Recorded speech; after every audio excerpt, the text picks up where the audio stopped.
Vous voulez une élection sur mesure, avec un corps électoral sur mesure, pour avoir un résultat sur mesure.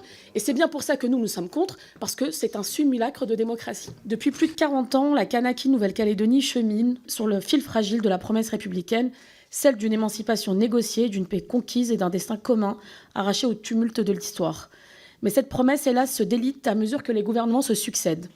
À chaque accord de transition, à chaque report nécessaire, on nous parle d'apaisement.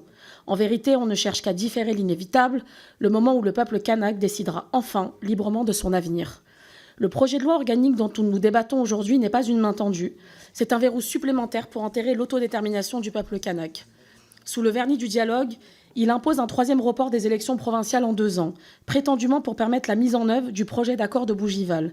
Mais chacun ici le sait, derrière ces délais, il n'y a ni dialogue ni équité, seulement la volonté de Paris de modeler, à distance, une architecture institutionnelle que le peuple premier de ce territoire refuse avec force et dignité.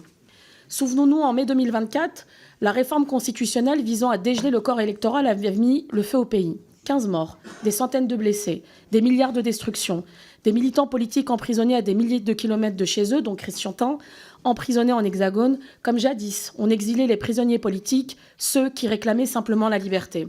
Ce n'est pas un détail administratif, c'est le retour du souffle colonial, celui qui nie la parole des peuples et qui travestit la justice en ordre public.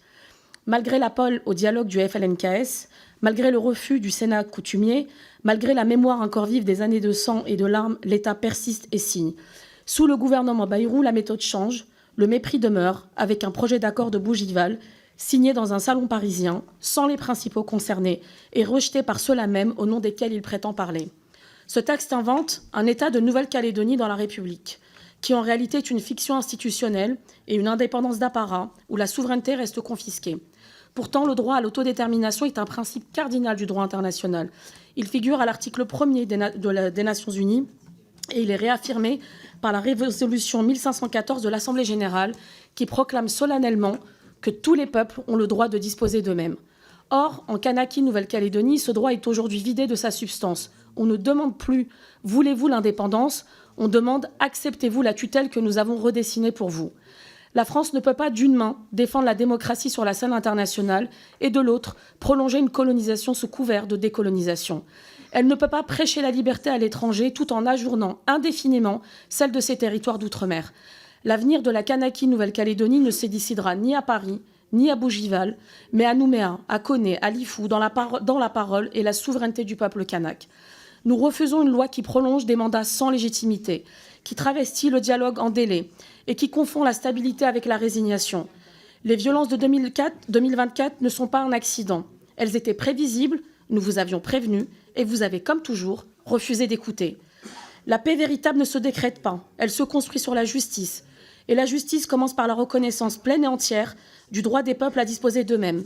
Reporter encore ces élections, c'est refuser d'entendre cette exigence de dignité, alors même que le Conseil d'État lui-même vous a indiqué qu'il n'y avait pas besoin de reporter lorsqu'il a été saisi pour question prioritaire de constitutionnalité. Maintenir le corps électoral tel qu'il est ne remet ainsi pas en cause l'accord de Nouméa et les élections peuvent tout de même se tenir sans besoin d'un nouveau report. Nous appelons le gouvernement à rétablir le dialogue dans un cadre multilatéral sous l'égide du Sénat coutumier avec les Nations unies comme garant et non plus sous la seule autorité d'un État qui est jugé parti.